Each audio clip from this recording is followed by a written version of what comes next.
ये हमारी framework series है about how to make descriptive writing most powerful. So please आप सब अपना माइक जो है म्यूट रखिएगा, वरना जो है वो डिस्टरबेंस हो सकती है क्लास में। अगर कोई प्रॉब्लम हो इन बिटवीन तो आप मुझे चैट बॉक्स में बता सकते हैं टेक्निकल इश्यूज के हवाले से। आज के सेशन में हम बात करेंगे कि किस तरह हम बेहतर से बेहतरीन अपनी राइटिंग स्किल्स को कर सकते हैं। जैसे कि आपको पता है कि अच्छी राइटिंग के लिए सबसे जो ज़रूरी चीज़ होती है वो होती है अच्छी वोकेबलरी। जितनी ज़्यादा हमारे पास वर्ड्स होंगे, जितनी बड़ी उनकी कलेक्शन होगी, तो उतनी ज़्यादा हम जो है बेहतर राइटिंग कर सकेंगे। ज़्यादा जितने हमारे पास हीरे होंगे, उनको जोड़ जोड़ के हम ज़्यादा जो बेहतर जो है वो चीज़ बना सकते हैं। जब हमारे पास वोकेबलरी ही नहीं है, हमारे पास वर्ड्स ही नहीं है, तो हम इस अच्छी राइटिंग किस तरह कर सकते हैं। तो यहाँ पे बहुत सारे स्टूडेंट्स का एक मसला है कि उनका जो बैकग्राउंड है वो इंग्लिश नहीं है, या फिर उनके पास वो वोकेबलरी नहीं है जो एक अच्छी राइटिंग स्किल के लिए होनी चाहिए, जैसे न्यूज़पेपर में लिखी होती है या बाकी जगहों पे। तो और इतने शॉर्ट टाइम में ऐसा भी मुमकिन नहीं है कि जो वोकेबलरी है पूरी ज़िंदगी की, जो आपकी प्ले क्लास से लेकर बैचलर्स तक होती है, मास्टर तक होती है, कि उसे 1 2 3 या 1 साल में 1 महीने में कर लिया जाए, तो वो भी मुमकिन नहीं है। सो ऐसी क्या चीज़ हो सकती है कि हम अपनी वोकेबलरी स्किल्स को इम्प्रूव कर लें, पेपर भी अच्छा अटेम्प्ट कर लें, और यूनिक जो है कलेक्शन जो है वो उसे भी हम कर पाएँ।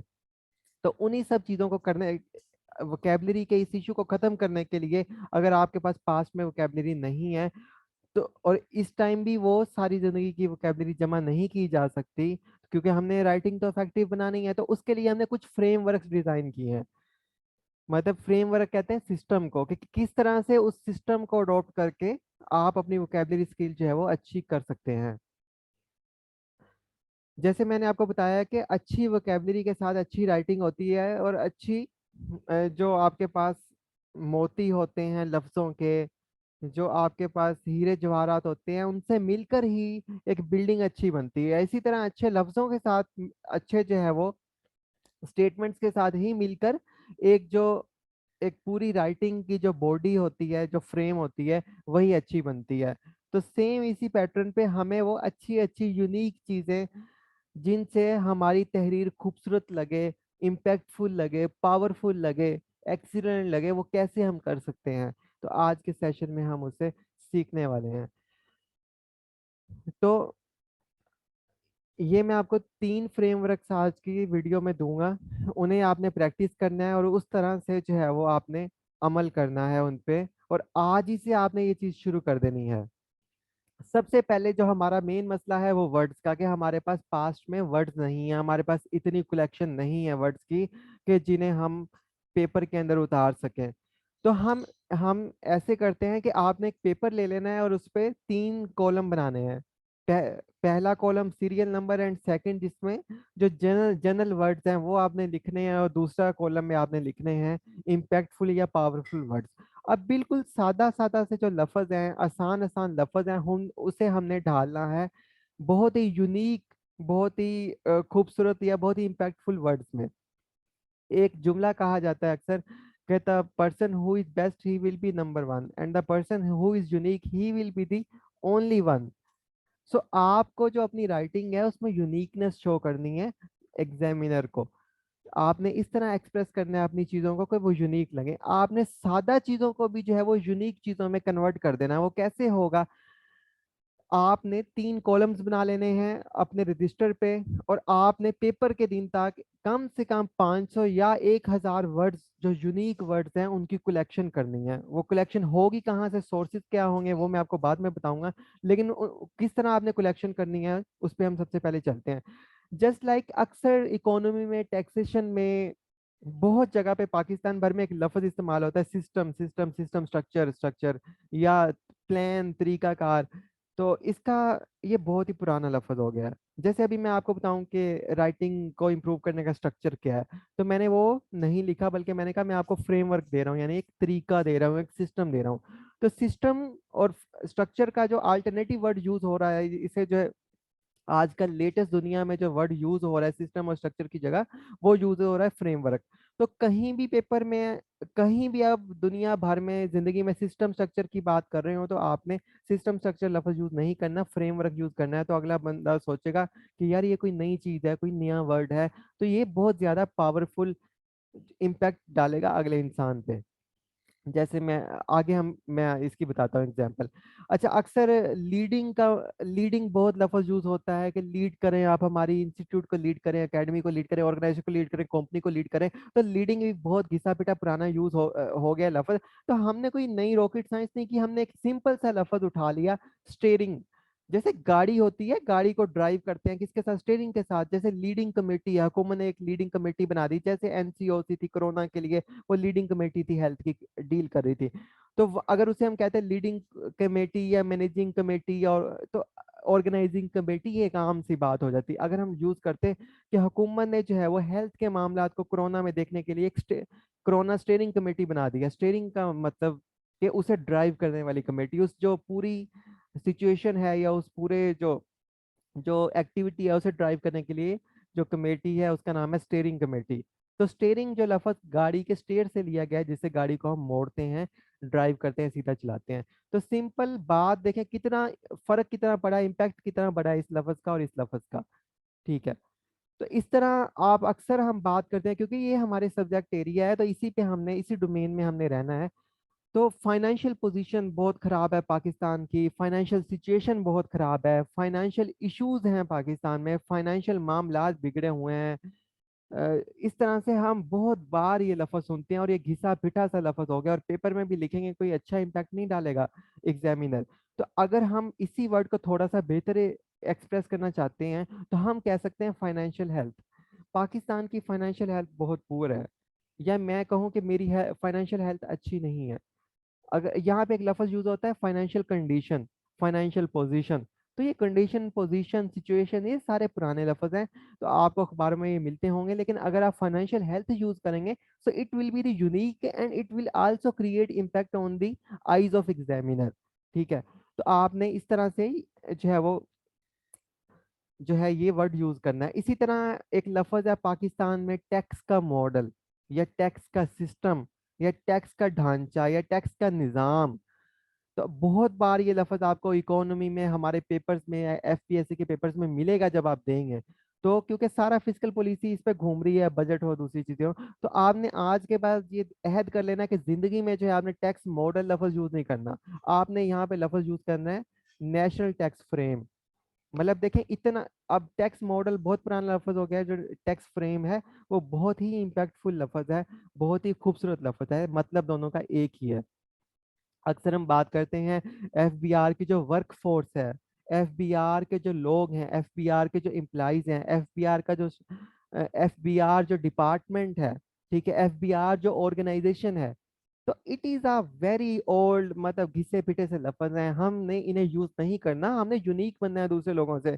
तो हमने यहाँ पे जब भी टैक्स डिपार्टमेंट का बात आए, टैक्स ऑर्गेनाइजेशन की बात आए, तो हमने बात करनी है यहाँ पे नेशनल टैक्स मशीनरी, या फिर हम बात कर सकते हैं प्रोवेंस की बात है, प्रोवेंशियल टैक्स मशीनरी। ठीक है। लोकल टैक्स मशीनरी, तो इस तरह टैक्स मशीनरी, इसका मतलब ये टैक्स डिपार्टमेंट ही है, इसे हम मशीनरी कह रहे हैं। तो इस तरह ये बहुत ही इम्पैक्ट क्रिएट करेगा एग्जामिनर के आगे। और आगे हम बात कर रहे हैं कि जैसे अक्सर चीज़ों के लिए हुकूमत आए रोज कौंसल्स और कमेटीज बना देती है। ये कमेटी हुकूमत ने बना दी, इकोनॉमिक अफेयर्स कमेटी बना दी है हुकूमत ने सैलाब के लिए कमेटी बना दी है, ईटीसी। तो यहाँ पे हम जब पेपर में हम प्रपोज कर रहे हैं कोई चीज़, तो हमने वहाँ पे ये लफ्ज़ नहीं लिखना कि इस चीज़ को करने के लिए एक ग्रुप क्रिएट कर देना चाहिए, इस चीज़ को क्रिएट करने के लिए कमेटी बना देनी चाहिए, नहीं। हमें हमें इम्पैक्टफुल लफ्ज वहां पे देना है कि टैक्स रिसर्च कमेटी का अल्टरनेटिव जो लफ्ज हम देंगे वो देंगे थिंक टैंक। थिंक टैंक का भी मतलब है कि बहुत सारे लोग जुड़ के, साथ जोड़ के बैठे हैं एक जगह इकट्ठे। ठीक है। और वो रिसर्च कर रहे हैं। और कमेटी का भी मतलब यही है कि बहुत सारे लोग जो है वो मिलके इकट्ठे बैठे हैं। तो जो लेटेस्ट और मॉडर्न तरीन वर्ड यूज हो रहा है, जो इम्पैक्टफुल लफ्ज है, वो थिंक टैंक है। जहां भी लफ्ज कमेटी आए, कौन सा कमेटी आए जो हुकूमत बनाएगी इकोनॉमी के लिए, तो आपने वहां पे हर जगह लिखना है कि हुकूमत को रिसर्च थिंक टैंक बनाना चाहिए, इकोनॉमिक थिंक टैंक बनाना चाहिए, थिंक टैंक जो है वो इस्टेब्लिश करना चाहिए, ईटीसी, इस तरह से। तो देखें लफ्ज छोटा सा था लेकिन उसका इम्पैक्ट जो है वो बहुत बड़ा है। अच्छा, उसके बाद स्कैटर्ड सिस्टम, अक्सर ये लफ्ज यूज होता है पाकिस्तान का टैक्स सिस्टम जो है बिखरा हुआ है, या फलां जो डिपार्टमेंट है वो स्कैटर्ड है, जो है वो बिखरा हुआ है। तो स्कैटर्ड एक बहुत ही पुराना लफ्ज है। तो आप यहाँ पे यूज कर सकते हैं लफ्ज फ्रेगमेंटेड। फ्रेगमेंटेड मतलब हिस्सों में बटा हुआ, तो ये बहुत यूनिक सा वर्ड है। तो देखिए बात वही है। तो लेकिन अगर ये यूनिकनेस देखें आप इस वर्ड की और इम्पैक्ट देखें कितना है, तो ये है फ्रेगमेंटेड सिस्टम। तो स्कैटर्ड की बजाय आप फ्रेगमेंटेड यूज करेंगे। तो अभी हम एक बात जहन में रहे, हम बात करें वर्ड्स की, वर्ड्स के कलेक्शन की, कि आप वर्ड्स को कलेक्ट करेंगे। आपके पास वोकेबलरी नहीं है पास्ट में, ठीक है, ये उन स्टूडेंट्स के लिए लेक्चर है जिनकी इंग्लिश पुअर है, उनके पास वोकेबलरी नहीं है। आपके पास वोकेबलरी नहीं है, आपने जिंदगी में इंग्लिश नहीं पढ़ी, आपने इंग्लिश के अच्छे अच्छे वर्ड्स संभाल के नहीं रखे अपने दिमाग में। तो अब क्या करें, पेपर में अब क्या फेल हो जाएं? नहीं, हम जो है अब कोशिश करेंगे, हम जिंदगी में नहीं कर सके तो अब हम जो अच्छे वर्ड्स हैं उनकी कलेक्शन कर लेंगे, इस एरिया से रिलेटेड, इस पेपर से रिलेटेड, ना कि हम पूरी इंग्लिश या प्रेसी या पोइम्स लेके बैठे हों। नहीं, हम इस एरिया की बात कर रहे हैं, इस डोमेन की बात कर रहे हैं, ठीक है। अच्छा, उसके बाद आगे है कि इकोनॉमिक कंडीशन। तो इकोनॉमिक कंडीशन बहुत खराब है, जैसे मैंने आपको ऑलरेडी बताया। तो इससे आप कह सकते हैं इकोनॉमिक हेल्थ बहुत खराब है पाकिस्तान की। इकोनॉमिक कंडीशन की बजाय, सिचुएशन की बजाय, पोजीशन की बजाय इकोनॉमिक हेल्थ कहेंगे आप। आगे वो कह रहे हैं कंबाइंड टैक्स सिस्टम या वन टैक्स सिस्टम। तो ये जरा वन टैक्स सिस्टम या सिंगल टैक्स सिस्टम या कंबाइंड टैक्स सिस्टम जरा पुराने लफ्ज हैं। तो यहाँ पे आप कर सकते हैं यूनिफाइड टैक्स सिस्टम। यूनिफाइड एक खूबसूरत वर्ड है, यूनिफिकेशन, यूनिफाइड टैक्स सिस्टम, ठीक है। तो इस तरह से आपने लफ्जों को थोड़ा सा बदल देना है। और इंक्रीज टैक्स कलेक्शन, ये लफ्ज बहुत ही यूज होगा, आप पेपर में कई जगह पे इसे पुट करेंगे। इंक्रीज टैक्स कलेक्शन, बढ़नी चाहिए, बढ़ानी चाहिए, हुकूमत को ज्यादा टैक्स लगाने चाहिए। तो ईटीसी हम इस तरह के वर्ड्स यूज करने वाले नहीं है, हमारा पेपर डिफरेंट होना चाहिए। तो हम यहाँ पे लिखेंगे enhancement of potential tax revenues, ठीक है, या कलेक्शन भी आ सकता है, एनहेंसमेंट ऑफ पोटेंशियल टैक्सेस।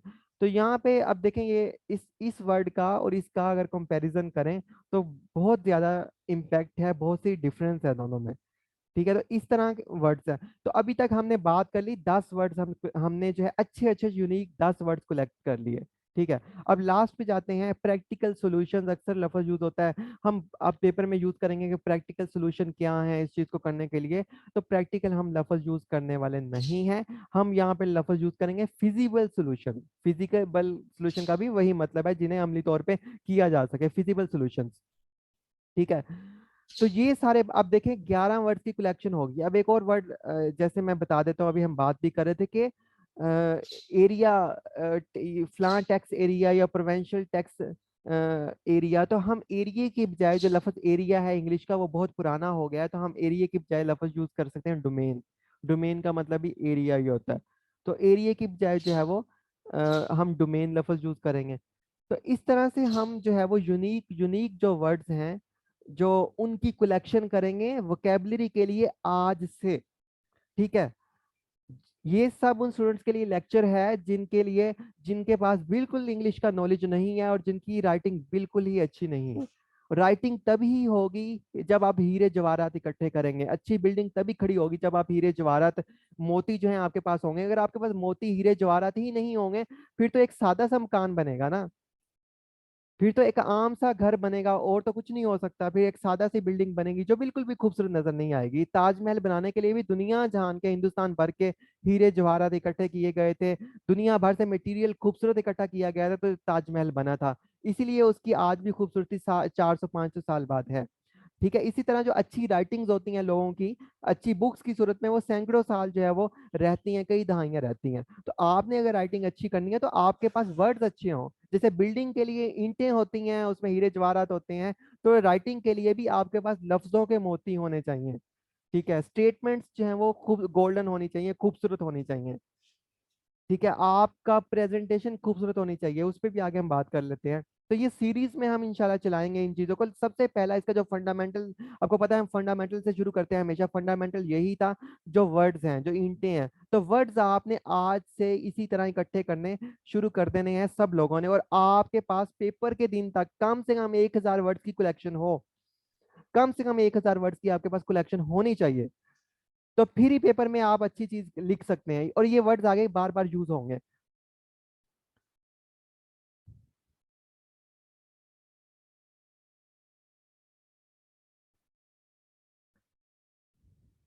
ठीक है, तो अब इसके बाद आपने ये वर्ड्स लिख लिए,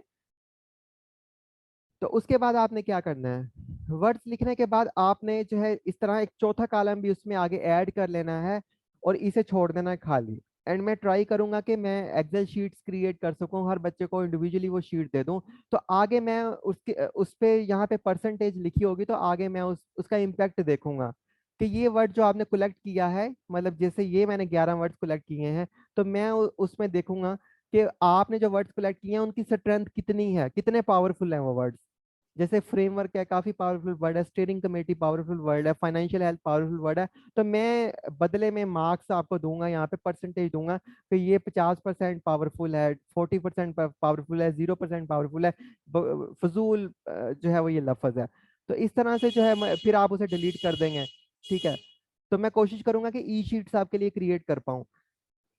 तो इस लेकिन फिलहाल तब जब तक ई शीट्स नहीं मिलती, आपने तब तक जो है वो अपने पेपर पे, पेपर के ऊपर जो है वो ये वर्ड्स लिखने हैं। एक रजिस्टर ले लें नया, 4 कॉलम्स बना लें, और उसके बाद जो है वो हर रोज उनकी कलेक्शन करते रहें, रिप्लेस करते रहे पुराने लफ्जों को। अब मैं आगे टूल्स भी कुछ आपको देने वाला हूँ जिनसे आप रिप्लेस कर पाएंगे। अच्छा, अब आ जाते हैं सेंटेंसेस की। ठीक है, वर्ड तो हमने कलेक्ट कर लिए, पेपर तक हमारे पास 500 वर्ड्स हो गए या 1000 वर्ड्स हो गए। अब हमने उन्हें सेंटेंसेस में कैसे जोड़ना है, कैसे उन्हें बांधना है। तो अब जब वर्ड्स आपके पास होंगे तो सेंटेंसेस अल्टीमेटली खुद ब खुद ही आप बना सकेंगे। अब जैसे एक सेंटेंस है, अभी ये पिछले वर्ड से ही लिया गया है, ये चीजें ली गई हैं जो पीछे अभी स्लाइड में थे। अब एक सेंटेंस है जी, economic situation of the country is very poor. ठीक है, बहुत ही सादा सी जुबान में लिखा हुआ है कि मुल्क की सूरत हाल बहुत खराब है। तो अगर अच्छे इंपैक्टफुल लफ्ज में, इंपैक्टफुल सेंटेंस में से लिखे हैं, पीछे हमारे पास वर्ड्स थे, तो हम यहाँ पे लिख देते हैं economic health of the country is extremely poor and national economy is on ventilator. तो ये इकोनॉमिक हेल्थ हमने पीछे लफ्ज हमने जमा किया हुआ था अपनी मेमोरी में, वहां से हमने उठाया और यहाँ पे सिर्फ लिख दिया। लेकिन इस फिक्रे का और इस फिक्रे के साथ जो इम्पैक्ट है वो देखे कितना ज्यादा डिफरेंस है। अब ये फिक्रा आम लग रहा है बिल्कुल, और ये थोड़ा सा खास है कि economic health of the country is extremely poor, simple. तो इस तरह एक और है, we need to change the national tax system. अब ये बहुत ही पुराना, पेपर में सारे बच्चे यही लिखेंगे, हमें पाकिस्तान का टैक्स सिस्टम बदलना चाहिए, इकोनॉमी का सिस्टम बदलना चाहिए, टैक्स का सिस्टम बदलना चाहिए, ईटीसी। तो हम यहाँ पे लिखेंगे we need to redesign the national tax frame of the country, कि हमें पाकिस्तान का नेशनल टैक्स फ्रेम बदलने की जरूरत है। और ये कोई भी नहीं लिखेगा, क्योंकि हमारे पास एक ऑलरेडी पीछे लफ्ज था जो हमारी मेमोरी में था कि हमने टैक्स सिस्टम स्ट्रक्चर यूज नहीं करना, जब भी पेपर आएगा हमने टैक्स फ्रेम यूज करना है।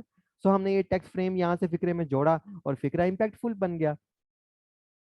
और ये भी लफ्ज यूज होता है, इकोनॉमी रन एवरीथिंग, इकोनॉमी हर चीज को चलाती है। तो इकोनॉमी रन बहुत ही जो है वो पुराना सा लफ्ज है। हर ऑपरेट रन हो गया, ये दोनों बहुत पुराने से लफ्ज हैं। तो एक अच्छा लफ्ज है जैसे इकोनॉमी ड्राइव्स एवरीथिंग, कि इकोनॉमी हर चीज को चलाती है, इकोनॉमी ड्राइव्स एवरीथिंग। तो ये थोड़ा सा 3 वर्ड्स हैं, इसके भी 3 वर्ड्स हैं, लेकिन दोनों का आप इम्पैक्ट देखें कि जो है वो कितना ज्यादा है इम्पैक्ट इसका, इन फिक्रों का। और ये वहीं से आ रहे हैं लफ्ज जो आपने मेमोरी में कलेक्ट किए थे, ये जिंदगी की कोई मेमोरी उसमें से नहीं आ रहे। जो अभी पेपर तक आपने 500 लफ्जों की मेमोरी है इस एरिया से रिलेटेड, तो हमने उसमें कलेक्शन करके रखी हुई है, तो वहां से लफ्ज आ रहे हैं। अब एक आगे लफ्ज है कि taxes run the any government, के जो टैक्सीज होते हैं वो हर हुकूमत को चलाते हैं। अब हमारे पास एक लफ्ज ड्राइव भी था ऑलरेडी, तो हमने एक और भी ऐड कर लिया। तो टैक्सीज हम तो यहाँ पे हम लिख देंगे कि taxes work as a engine to drive any government. अब यहाँ पे कितना यूनिक और ये पावरफुल फिक्रा लग रहा है इसके मुकाबले में, कि taxes run the any government, हर हुकूमत को टैक्सीज चलाते हैं। तो हमने उसी उसी बात को थोड़े से बेहतर अंदाज में अपनी कलेक्शन जो की हुई थी उसे लिख दिया, taxes work as a engine to drive any government. ठीक है, तो इस तरह से ये कलेक्शन आपको इस तरह काम देगी। तो आगे वो कह रहे हैं every government need fund and finances. अब ये बहुत ही पुराना लफ्ज है यार। अब आगे हम लिखते हैं, यहाँ पे एक लफ्ज हमने ऐड किया पावर्ड। हर चीज को जैसे ताकत मिलती है, तो हम कह रहे हैं कि finances end funds empowered every government, simple. लेकिन इस लफ्ज का, इस फिक्रे का इम्पैक्ट कितना है और इस फिक्रे का इम्पैक्ट कितना है, आप खुद अंडरस्टैंड कर सकते हैं। आगे वो कह रहे हैं कि एक और फिक्रा है, हमें पाकिस्तान में develop single tax system in Pakistan, Pakistan में सिंगल टैक्स सिस्टम जो है वो डेवलप होना चाहिए, सिंपल। लेकिन हम थोड़ा सा इस फिक्रे को बदल देते हैं अपनी आईक्यू से, अकल से थोड़ी सी। तो यहाँ पे हम बात वही कर रहे हैं भाई कि पाकिस्तान में सिंगल टैक्स सिस्टम डेवलप होना चाहिए, लेकिन हम कह रहे हैं यहाँ पे कि one nation one tax system, simple. In Pakistan we need one nation one tax system. अब जब आप पेपर में हेडिंग देंगे, एक पूरी की पूरी हेडिंग बनाएंगे एक सारी, और उस हेडिंग में आप लिखेंगे कि one nation one tax system, तो वो हेडिंग कितनी इंपैक्टफुल होगी, ठीक है। और या आप लिख सकते हैं कि one Pakistan one tax system, ठीक है। तो इस तरह आगे जैसे हमने पीछे यूनिफाइड पढ़ा एक फिक्रा, तो हम लिख सकते हैं United Pakistan unified tax system, United Pakistan unified tax system, ठीक है। पाकिस्तान यूनाइटेड है तो टैक्स सिस्टम भी यूनिफाइड होना चाहिए ना, एक होना चाहिए, हर हर जगह अलग अलग नहीं होना चाहिए। तो इस तरह थोड़ी सी हमने आईक्यू और थोड़ी सी वोकेबलरी और थोड़ी सी जो है वो हमने अपनी स्किल्स को यूज करके इस तरह चीजों को बनाना है, जोड़ना है। और ये मुश्किल लफ्ज नहीं कह रहा मैं, जो इंग्लिश के मुश्किल तरीन लफ्ज होते हैं, तो जो एसेज में यूज होते हैं और जी पता नहीं समझ ही नहीं आते, डिक्शनरी खोलनी पड़ती है, हम आम लफ्जों को ही घुमा फिरा के जो है वो थोड़ा सा बेहतर कर रहे हैं, ठीक है। जब एमफिल या पीएचडी में थीसिस लिखा जाता है, उसमें ये कहा जाता है कि आपने मुश्किल इंग्लिश नहीं यूज करनी, बल्कि इतनी सादा लफ्ज यूज करने हैं कि जो बिल्कुल ही सादा हो। ये उसकी गाइडलाइंस में एमफिल और पीएचडी के थीसिस की, कि सादा लफ्ज हो। और जैसे हदीस शरीफा या कुरान पाक देखे, उनके लफ्ज कितने सादा हैं, उनकी पावर कितनी ज्यादा है, उनका इम्पैक्ट कितना ज्यादा है। तो इस बिल्कुल सादा जुबान में, मतलब बिल्कुल सादा, अल्लाह ताला ने जो कुरान पाक में फरमाया है, आसानी से हर इंसान को चीजें समझ आती हैं। एक आम किताब पढ़ने के लिए मास्टर करना पड़ता है, लेकिन कुरान शरीफ पढ़ने के लिए कोई भी पढ़ सकता है उसे, सबको इतनी सादा उसका उसका लफ्ज है, बयान है, अंदाज है, तो सबको समझ आ जाता है। और खूबसूरती भी है। तो इस तरह से आपने जो है अपने लफ्जों को, सादा लफ्जों को ही बेहतर अंदाज में बयान करना है, थोड़ी सी स्किल, आईक्यू और वोकेबलरी यूज करके। One nation one tax system, one Pakistan one tax system, United Pakistan unified tax system, ठीक है। तो इस तरह आपने चीज़ों को बनाना है। उसके बाद आगे वो करना है कि आगे वो कह रहा है कि एस्टेब्लिश, जैसे कहते हैं अक्सर के डिपार्टमेंट्स के दरमियान जो है वो information, establish information connectivity between department, department के दरमियान कनेक्शन बिल्ड होना चाहिए, ताकि आपस में वो कम्युनिकेट कर सकें, डाटा शेयर कर सकें, जैसे नादरा के साथ, दूसरों के साथ। तो यहाँ पे हम जो है वो हम आम लफ्जों में कहते हैं कम्युनिकेशन एस्टेब्लिश होनी चाहिए डिपार्टमेंट्स के दरमियान। तो हम कम्युनिकेशन लफ्ज यूज नहीं करेंगे, तो हम लफ्ज यूज करेंगे डाटा शेयरिंग ब्रिजेस। तो in between department data sharing bridges must be establish. तो अब डाटा शेयरिंग ब्रिजेस, तो ये थोड़ा सा इम्पैक्टफुल लफ्ज बन गया। जैसे एक लफ्ज होता है कंसोर्शियम। तो इस तरह से हमने थोड़े से यूनिक से लफ्ज यूज करने हैं। अब ये आसान लफ्ज है, डाटा शेयरिंग ब्रिजेस, तो आसान लफ्ज है। अब इसकी बदले दूसरा लफ्ज होता है, तो वो होता है इंफॉर्मेशन शेयरिंग नेटवर्क। अब इंफॉर्मेशन शेयरिंग नेटवर्क पुराना लफ्ज हो गया, तो डाटा शेयरिंग ब्रिजेस जो है वो बहुत यूनिक लफ्ज है। हालांकि ब्रिज वही होता है जो कनेक्ट करता है दो दरिया के हिस्सों को, या पुल का किरदार अदा करता है। अब एक लफ्ज यूज होता है स्कैटर टैक्स सिस्टम, बिखरा हुआ टैक्स का निज़ाम। तो we need to change the scatter tax system या resolve the scatter tax system. ये बहुत ही पुराने लफ्ज हैं, बहुत दफा यूज हो चुके हैं, तो हमने इन्हें यूज नहीं करना। हमने यहाँ पे सिंपल बात करनी है, सादा और जल्दी जल्दी बात करनी है। Need to fix the fragmented tax system. बात वही है कि need to fix the fragmented tax system, fix करना है हमने जो बिखरा हुआ टैक्स सिस्टम है उसे। अब एक और लफ्ज होता है रिड्यूस मल्टीपल रजिस्ट्रेशन। हर डिपार्टमेंट के पास जाना पड़ता है आपको, इतनी इतनी इतनी सारी रजिस्ट्रेशन करवाते हैं आप। तो पंजाब में, सिंध में एफबीआर का, सेल टैक्स कैस्टियर and NTN, Punjab NTN, Sindh NTN, KPK NTN, Balochistan NTN, इतनी सारी एक्साइज के नंबर, ईटीसी कंपनी के नंबर्स, लोकल टैक्स के कारपोरेशन के अलहदा नंबर, ठीक है। तो इतनी सारी बातें हैं, मतलब इतनी जगहों पे आपको रजिस्टर होना पड़ता है। तो आप यहाँ पे बात कर सकते हैं कि there should be one entity, one tax identity. या हम कह सकते हैं one business, one identity, one enterprise one identity, one entity one tax identity. Entity किसे कहते हैं? किसी बॉडी को कहते हैं। ठीक है, इंटिटी कोई भी हो सकती है, कंपनी, ऑर्गेनाइजेशन, एओपी, फर्म। ठीक है, तो यहाँ पे हम इस तरह जो है वो लफ्ज यूनिक यूनिक इकट्ठे करके उसके बाद उन्हें जोड़ सकते हैं अपने जुमलों में, फिर हमारा जो जो सेंटेंसेस होंगे वो पावरफुल बनेंगे। ठीक है, तो इस तरह से अब आपने आज से ही काम शुरू कर देना। आज से ही आपने क्या करना है कि अच्छे अच्छे वर्ड जो हैं उनकी कलेक्शन शुरू कर देनी है। और प्लस जब अखबारें खोलेंगे तो उनकी जो हेडलाइंस होंगी वहां पे आपको बहुत खूबसूरत लफ्ज मिलेंगे। उन लफ्जों को, उन सेंटेंसेस को, जो छोटे छोटे सेंटेंसेस हैं, उन्हें आपने एक दूसरा रजिस्टर लेना है या दूसरा सफा लेना है, वहां पे सेंटेंसेस की कलेक्शन शुरू कर देनी है। लेकिन आपने डोमेन से बाहर नहीं जाना। डोमेन का मतलब है area, economy, finance, fiscal policy, human resource management, government का स्ट्रक्चर्स, पाकिस्तान में निज़ाम जो है वो फेडरल और प्रोविंशियल गवर्नमेंट का, इसी तक आपने महदूद रहना है। इससे बाहर आपने नहीं जाना। आपने कोई इन्वायरमेंट के जो वर्ड्स हैं वो इकट्ठे नहीं करने, बाकी जो है मेडिकल के नहीं करने। आपने इस एरिए से रहना है और 400-500 बहुत अच्छे वर्ड्स आपको इस एरिए से मिल जाएंगे।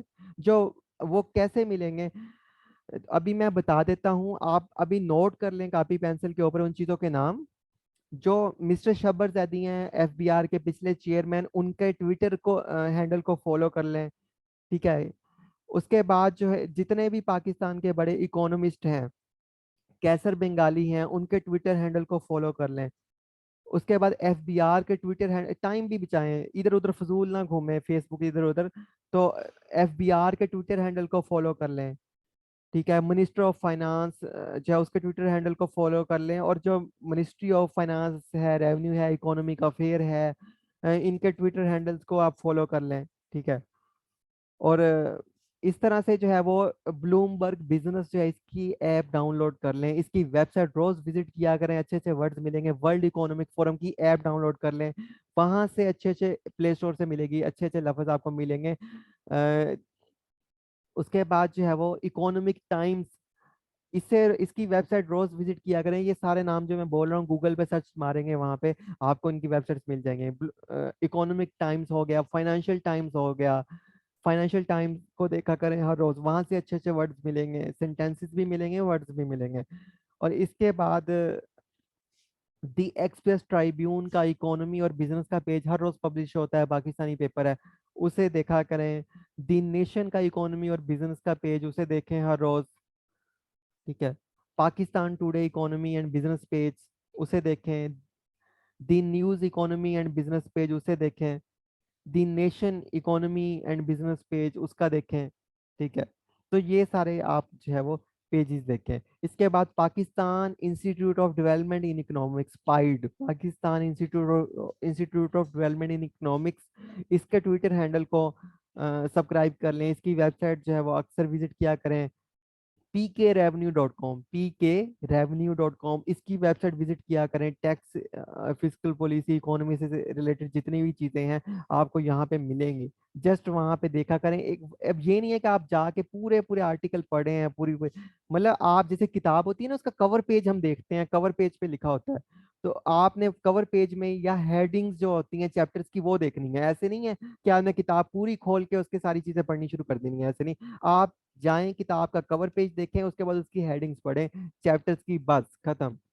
और ज्यादा टाइम वेस्ट करने की जरूरत नहीं है, डिस्ट्रैक्शन की जरूरत नहीं है।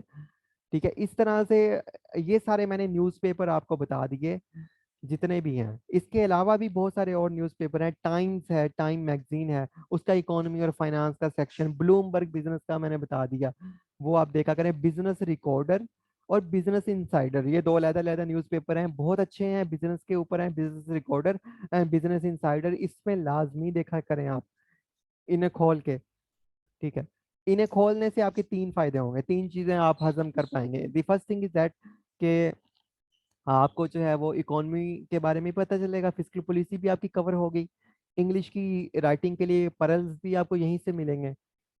ठीक है, और आप आपको जो है फिगर्स भी यहाँ से मिलेंगे। जो आपने बाद में जाके जमा करने हैं वो भी साथ साथ होते रहेंगे। तो ये चीजें आज ही से आपने शुरू कर देनी है।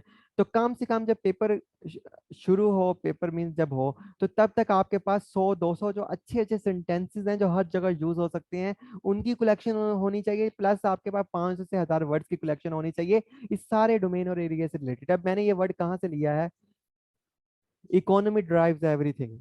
अब ये यहाँ एक स्टेटमेंट थी जो अभी फोर्थ हो गए हैं हेलीकॉप्टर हादसे में, जो आईएसपीआर के तर्जुमान हैं, मुझे उनका नाम भूल गया है। उनकी ये स्टेटमेंट थी, सहाफी ने उनसे पूछा कि इकोनॉमी इकोनॉमी का क्या किरदार है पाकिस्तान में, तो उन्होंने आगे से जवाब दिया इकोनॉमी ड्राइव्स एवरीथिंग। उन्होंने कोई लंबी बात ही नहीं की, उन्होंने कहा इकोनॉमी ड्राइव्स एवरीथिंग। ये बहुत पावरफुल और बड़ी बात बहुत छोटे लफ्जों में वो कर गए, ठीक है, बहुत कम लफ्जों में सॉरी वो कर गए।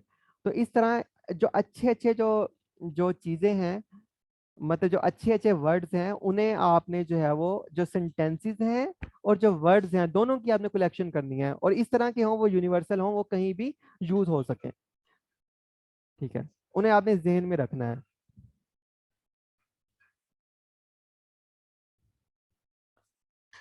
तो आपको इस तरह की बहुत सारी चीजें जो है वो मिलेंगी।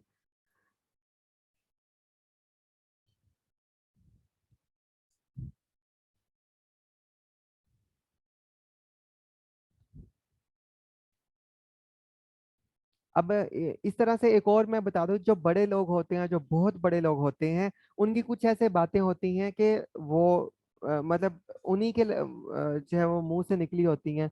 तो इस तरह जो बड़े बड़े लोग आर्टिकल्स लिखते हैं न्यूज़पेपर में, जो थिंक टैंक होते हैं इटसेल्फ, वो यूनिवर्सिटी होते हैं अपनी ज़ात में खुद, तो उनकी जो तहरीरें होती हैं, उनसे ये सब ऑर्नामेंट, सब परल्स जो है वो आपको ये मिलने वाले हैं। और ये सर्च करना, निकालना आपका काम है, जो आपने इस तरीके से सिस्टम मैंने आपको बता दिया, ये ऑर्गेनाइज सिस्टम है, इस तरह कॉलम्स बना लें, इस तरह से आपने जो है वो करनी है उसकी कलेक्शन।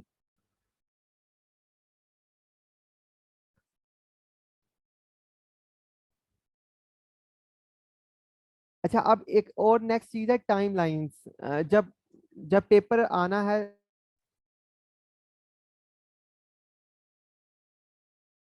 जब पेपर होना है, तो आप जो वहाँ पे रिप्रेजेंटेशन है, जो चीजें हैं, अब देखें आपके पास वर्ड्स हो गए, कलेक्शन हो गई, उनकी हमने बात कर ली। अब आ जाते हैं नेक्स्ट, जो आपके पास डाटा है, न्यूमेरिकल डाटा है, फिजिकल पॉलिसी, इकोनॉमी, फाइनेंस, इस सब में न्यूमेरिकल डाटा बहुत ज्यादा यूज होने वाला है। तो आप उसे बाद में याद भी करेंगे, हम इकट्ठा भी करेंगे। तो आपने टाइम पेपर में जब रिप्रेजेंटेशन करनी है ना, तो टाइम लाइन्स की सूरत में आपने बतानी है चीजें। अब एक आम बंदा लिख रहा है डिस्क्रिप्टिव में कि 2015 में इतनी टैक्स कलेक्शन हुई थी, 2016 में इतनी हुई थी, 2017 में इतनी हुई थी, तो it is extremely in impactful, ये कोई इम्पैक्ट नहीं डालेगा। ठीक है, अगर आप उसी चीज की एक छोटी सी टाइम लाइन बना देंगे, टाइम लाइन का मतलब है टाइम लाइन, ठीक है, जैसे फेसबुक में होती है टाइम लाइन, आपकी पूरी जिंदगी की टाइम लाइन होती है, किस साल आपने क्या पोस्ट की, तो वो ज्यादा इम्पैक्टफुल बन जाएगा। जैसे आप मेरे सामने एक टाइम लाइन देख रहे हैं, अब जैसे ये बहादुर शाह जफर है, और बाबर से लेकर जो है वो पूरी मुगल जो एम्पायर है उनकी टाइम लाइन है कि किस साल में जो है वो कौन सा हुक्मरान जो है वो आया। अब यहाँ से अब वैसे इसे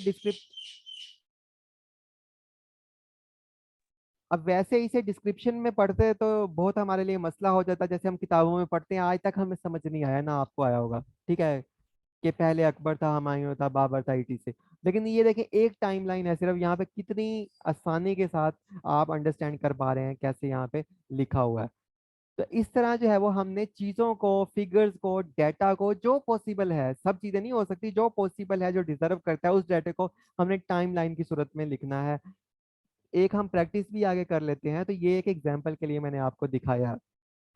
जैसे आप पेपर में लिख सकते हैं कि टैक्स टाइमलाइन, ठीक है, या टैक्स कलेक्शन टाइमलाइन, पिछले साल में क्या थी, ये रेवेन्यू की एक पूरी कलेक्शन की टाइमलाइन। अब जैसे ये है, अब यहाँ पे आप देख सकते हैं कि जैसे 2000, आप इस तरह पेपर में बना सकते हैं कि 2015 में जो है वो इतनी बिलियन की कलेक्शन थी, 16 में इतनी की थी, 17 में इतनी की, और 22 में इतनी की, बजाय आपके ऐसे आम अंदाज में लिखें, डिस्क्रिप्टिव में लिखें ना, उसे समझ आए ना आपको, इस तरह वन क्लिक आई से जो है वो इसे व्यू कर पाएगा, वो कहेगा इसने पूरी टाइमलाइन फ्रेम की है। तो टाइमलाइन जितनी बेहतर है, अब ये आपकी ऊपर है कि आपकी आपकी जो है वो स्केचिंग कितनी अच्छी है, तो उतनी बेहतर बना सकते हैं। जैसे ये टाइमलाइन बहुत अच्छी बनी हुई है। तो इस तरह इससे भी बेहतर आप जो है वो टाइमलाइन बना सकते हैं। अच्छा, टाइमलाइन अगर आप नहीं बनाना चाहते तो आप टेबल्स की फॉर्म में डाटा को भी शेयर कर सकते हैं, क्योंकि कुछ 4-5 साल की हम फिगर तो याद करेंगे, टेबल फॉर्म में जो है वो भी आप इम्पैक्टफुल आप क्रिएट कर सकते हैं पूरी पूरी डिस्क्रिप्शन जो क्वेश्चन है उसके आंसर की। अब जैसे आपके पास 5 साल का अगर डाटा है तो आपको अगर पता है टारगेट कितना था, कलेक्शन कितनी थी और इंक्रीज डिक्रीज कितना हुआ, ग्रोथ कितनी है, परसेंटेज ग्रोथ, तो आप लिख सकते हैं 2015 में इतना टारगेट इतनी कलेक्शन और जो इन ग्रोथ है वो इतनी थी। ठीक है, 16 में इतना टारगेट इतनी ग्रोथ और 22 में टारगेट इतना था और ग्रोथ जो थी इतनी थी, 1 2 3 4 5 6 7 ठीक है। तो यहाँ पे अगर आप ये तीनों चीजें दे देंगे तो काफी इम्पैक्ट जाएगा, और लोग डिस्क्रिप्शन में लिख रहे होंगे और आप इस फॉर्म में लिख रहे होंगे पेपर में, तो ये काफी अच्छा इम्पैक्ट क्रिएट करेगा। और अगर आज से छोटे छोटे ग्राफ्स की, और ये मुश्किल चीजें नहीं है, पेपर में जो कैलकुलेटर है उसे जाने की इजाजत होती है, आम जो कैलकुलेटर है साइंटिफिक के अलावा, टारगेट कलेक्शन ये तो आपको फिंगर टिप्स पे पता होंगी चीजें, और increase decrease, percentage of growth इसे कहते हैं, परसेंटेज आप सिंपल निकाल लें, टारगेट इतना था परसेंटेज इतनी। तो ये सारी चीजें आपने करनी है, मतलब टाइमलाइंस की सूरत में भी आप डाटा शेयर कर सकते हैं, पेपर में प्रेजेंट कर सकते हैं as per the nature of question, और ग्राफ्स की सूरत में भी, मतलब टेबल्स की सूरत में भी, सॉरी, टेबल्स की सूरत में भी आप डाटा जो है वो इस तरह प्रेजेंट कर सकते हैं। अच्छा, टेबल्स के अलावा जो है वो हम ग्राफ की सूरत में भी जो है वो डाटा प्रेजेंट कर सकते हैं, कंपैरेटिव ग्राफ भी हम वहाँ पे लेबल कर सकते हैं। तो अब जिस तरह यहाँ पे आप हम देख सकते हैं 4 कंट्रीज का कंपैरेटिव ग्राफ है, और ये आई इसके डाटे का सोर्स है आईएमएफ। ठीक है, 2000 जो है वो 18 से 2022 तक का ये डाटा है। अब यहाँ पे ग्राफ की सूरत में जो है वो ये प्रेजेंट किया हुआ है कि पाकिस्तान जो है वो उसकी कंपैरेटिव ग्रोथ इतनी है as compare to the other countries, जो हमारी नेबरिंग कंट्रीज है, बांग्लादेश, चाइना, इंडिया और पाकिस्तान।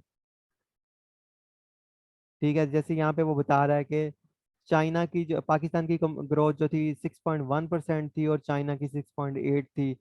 तो यहाँ पे अगर 2022 में आए तो हम हमारे हमसाया ममालिक में चाइना की जो ग्रोथ है 4.4 है, बांग्लादेश 6.4, 8.2 इंडिया एंड पाकिस्तान 4.0, मतलब खित्ते में अपने हमसाया ममालिक से सबसे कम हमारी जो है वो इकोनॉमिक सिचुएशन है, खराब है, सबसे बुरी हमारी इकोनॉमिक हालत है।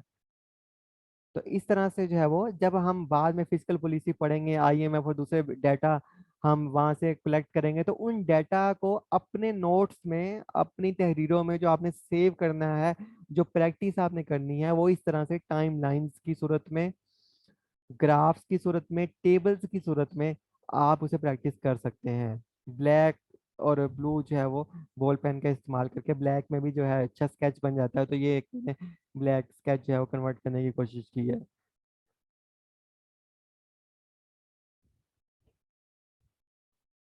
ये आप इसे देख सकते हैं। हमने आज के सेशन में 4 चीजें देखी कि हमारे पास में वोकेबलरी नहीं है तो हमने अपने डोमेन से रिलेटेड जो है वो कलेक्शन कैसे करनी है, वर्ड्स की, परेल्स की, ऑर्नामेंट्स की, उसके बाद हमने उन ऑर्नामेंट्स को आपस में जोड़ना कैसे है, ठीक है, जुमले कैसे बनाने हैं, और अगर अच्छे जुमले मिल जाते हैं हम कहीं से, हमने उन्हें सेव रखना है अपने नोटबुक में। ठीक है, उसके बाद हमने डाटा जो है उसे जो है वो टाइम लाइन्स की सूरत में रिप्रेजेंट करना है, ग्राफ्स की सूरत में रिप्रेजेंट करना है, और टेबल्स की सूरत में as per the situation of the question. ठीक है, सिंपल सिंपल हमने जो है वो बनाने हैं टेबल ग्राफ, कोई बड़े नहीं बनाने, कॉम्प्लेक्स नहीं बनाने जैसे एक्सेल शीट में होते हैं, बिल्कुल सिंपल और सादा से। तो ये वो सारी चीजें थी आज की डाटा और वोकेबलरी और सेंटेंसेस से रिलेटेड, और इस ये फंडामेंटल लेक्चर था, एंड इसके बाद time to time after 15 days और 20 डेज हम इन इस सीरीज को आगे बढ़ाएंगे। फिर फाइनली अगर आपका एक क्वेश्चन होगा आपके मन में कि पेपर में जो एक्चुअली जो उसमें क्या करेंगे, हम किस तरह करेंगे, वो सारे जो है जब हमारे पास डाटा वोकेबलरी जो है बेसिक टेक्निक्स टूल्स आ जाएंगे, तब हम उन पे जो है वो शिफ्ट होंगे। अच्छा, अब आ जाते हैं फाइनली आज के हमारे टूल के ऊपर, हम ये चीज़ें कलेक्ट कैसे करेंगे, टूल्स हमारे पास क्या होंगे। तो एक टूल आपको पोर्टल के ऊपर मिल जाएगा, उसका पासवर्ड और साइन इन भी मिल जाएगा। तो वो मैं आपको दिखा देता हूँ। आप गूगल पे खोलेंगे क्विल्ट बोर्ड। आप इसे खुद भी ले सकते हैं इस टूल को, लेकिन हमने ये इसका प्रीमियम वर्जन जो है वो आपसे बाय किया है। आप इस क्विल्ट बोर्ड को ओपन करेंगे तो यहाँ पे अब देखें जो आम वर्ड है, जैसे मैंने पीछे बताया ना, नेशनल टैक्स फ्रेम ईटीसी। तो हम आम वर्ड्स को यहाँ पे कैसे मतलब हम कर सकते हैं, किस तरह हम जो है वो उन्हें अच्छे वर्ड्स में कन्वर्ट कर सकते हैं, किस तरह हम अपने पास सेव रख सकते हैं। जैसे हमने यहाँ पे पीछे कुछ सेंटेंसेस पढ़े थे, इकोनॉमी रन एवरीथिंग, या economic situation of country is very poor. तो इसे यूनिक कैसे बना सकते हैं, तो ये दुनिया का बेहतरीन टूल है जो अक्सर लोग यूज करते हैं एकेडमिक वाले। तो यहाँ पे हम कुछ लिख के देखते हैं।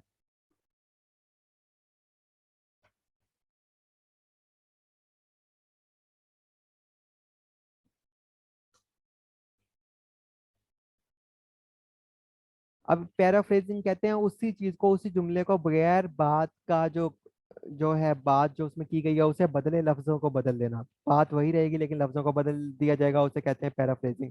तो ये सबसे अच्छा टूल है पैराफ्रेजिंग का, और सबसे एक्सपेंसिव टूल है। तो मैं इसमें जो है वो, इसमें वन क्लिक के ऊपर आपके पास अगर कुछ लफ्ज हैं और आप अच्छी कलेक्शन करना चाहते हैं तो आप यहाँ से देख सकते हैं। जैसे हमने यहाँ पे लिखा economic situation of the country is very poor, तो उसने सिंपल कर दिया economic situation, the country economic situation is dire.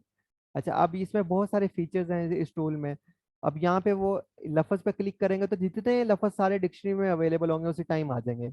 अब वो बता रहा है state financial, the state financial situation is dire. अब देखें उन्हें सादा सा लफ्ज लिखा था, कितना एडवांस बन गया। अब यहाँ पे देखें, यहाँ पे देखें, ठीक है। The country financial, the country social and economical situation is dire. अच्छा, इसमें और बहुत सारे मोड्स हैं, जैसे फॉर्मल रवायती जो लफ्ज इस्तेमाल होते हैं। अब उस पर क्लिक करेंगे तो कुछ और आ जाएगा यहाँ पे। देखें the country economic status is quite poor. अब फिर यहाँ भी हमें फीचर्स मिलेंगे, यहाँ पे ये सारे लफ्ज मिलेंगे, वन क्लिक पे हम देख सकते हैं। ठीक है। अब सिंपल जो सादा अगर हमने करना है तो यहाँ पे दे देगा the economic, economy of the country is bad shape, shape, ठीक है, टेरिबल कंडीशन। तो बहुत सारे लफ्ज हैं। क्रिएटिव जो है, थोड़ा सा क्रिएटिव माइंड जो लफ्ज हैं वो ये क्रिएटिव मोड में ये देता है। Econ the country economy is in terrible state. तो यहाँ पे बहुत सारे हमें मोड्स इसके मिल जाते हैं इस टूल के। यहाँ पे थोड़ा सा फिक्र को ये बढ़ा देता है, the country's current economic status is highly serious. इसका तो मुझे मतलब भी नहीं आता यार। तो अब फ्रेजाइल, ठीक है। अब देखिए कितने आपको लफ्ज यूनिक मिलते गए। अब आपको वैसे गूगल पे जाके दिमाग लड़ाने के लिए कोई मेहनत नहीं करनी पड़नी। अगर आप कुछ सादा सादा जुमले हैं, इस तरह आप 1000 जुमलों की भी कलेक्शन कर सकते हैं जो यूनिवर्सल हो, हर जगह यूज हो। और यहाँ पे कितने ज्यादा सैनोनियन, मतलब उस वर्ड के अल्टरनेटिव कितने बदलने हैं, तो ये इसे आप यहाँ से यूज कर सकते हैं। इसे बढ़ा सकते हैं, घटा सकते हैं। ठीक है। तो इसमें काफी सारे मोड्स हैं, standard, fluency, formal, simple, creative, expand. इसमें और बहुत सारे टूल्स हैं, जैसे कि कोई बड़ा कंटेंट है तो उसे समराइज कैसे करना है। जैसे न्यूज़पेपर आप ओपन करते हैं तो उसे जो है वो यहाँ पे हम समराइज भी कर सकते हैं। एक चीज प्रैक्टिस कर लेते हैं, फॉर एग्जांपल एक्सप्रेस ट्राइब्यून ओपन करके देख लेते हैं हम।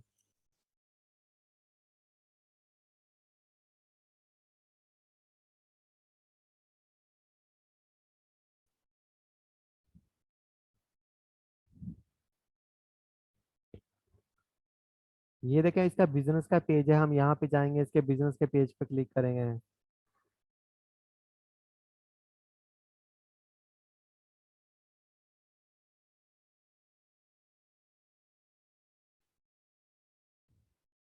अब यहाँ पे लिखा हुआ है Ishaq Dar Dar is sworn is in as new finance minister. अब स्वॉन का मतलब समझना पड़ेगा।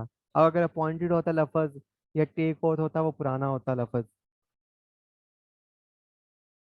तो इस तरह यहाँ पे बहुत सारी चीजें हमें मिलने वाली हैं।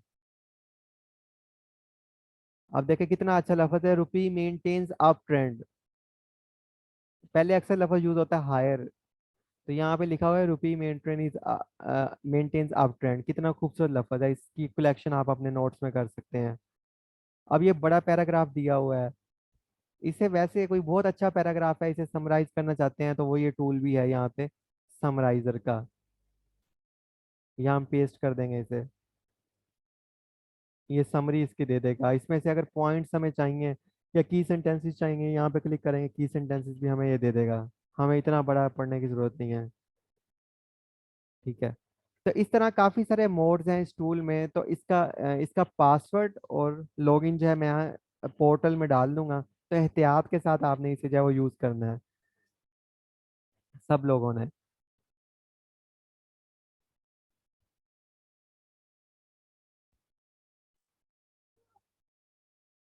ठीक है। अच्छा, और लास्ट जो चीज़ है, किसी ने अगर ट्रांसलेशन करनी है तो आपने हमेशा बिंग ट्रांसलेशन को यूज करना है। गूगल बिंग है माइक्रोसॉफ्ट की ट्रांसलेशन, या माइक्रोसॉफ्ट ट्रांसलेशन भी लिख सकते हैं। ये देखें लिखा हुआ है बिंग माइक्रोसॉफ्ट ट्रांसलेशन। तो आपने हमेशा बिंग ट्रांसलेशन को प्रेफर करना है। तो आपको एक्यूरेट, जो मैक्सिमम एक्यूरेट ट्रांसलेशन है वो यहाँ से मिलेगी बिंग ट्रांसलेशन से। इंग्लिश उर्दू वर्जन इसके अवेलेबल है। मोबाइल फ़ोन में भी आप इसे इंस्टॉल कर सकते हैं। ठीक है। सो ये थे कुछ टूल्स, ये फंडामेंटल टूल्स थे। डाटा कैसे आना है, वोकेबलरी कैसे आनी है, हमें यूनिक वर्ड्स कैसे क्रिएट करने हैं, उनकी कलेक्शन कैसे करनी है, उन्हें जमा कैसे करना है, उन्हें उनका यूजेज कैसे करना है, आगे जो प्रैक्टिकल एस्पेक्ट है पेपर में कैसे हमने लिखना है, जो हाथ से पेंसिल से कैसे चीज़ें बनानी है, वो हम फर्दर एक दो सेशंस के बाद इसी सीरीज के उसमें आपको बताएंगे। सो आज का लेक्चर यहीं पे था। टूल जो है वो कल पोर्टल में मिल जाएगा, कल के दिन के आपको कल 8 बजे के बाद पोर्टल में मिल जाएगा। सो आज का लेक्चर यही था। कोई क्वेश्चन हो तो आप ग्रुप में या मुझे पर्सनल चैट में जो है वो आस्क कर सकते हैं at WhatsApp. So stay blessed, stay best, take care, goodbye and अल्लाह हाफिज। नेक्स्ट सेशन होगा हमारा 9 बजे या 9:15 बजे। Thank you.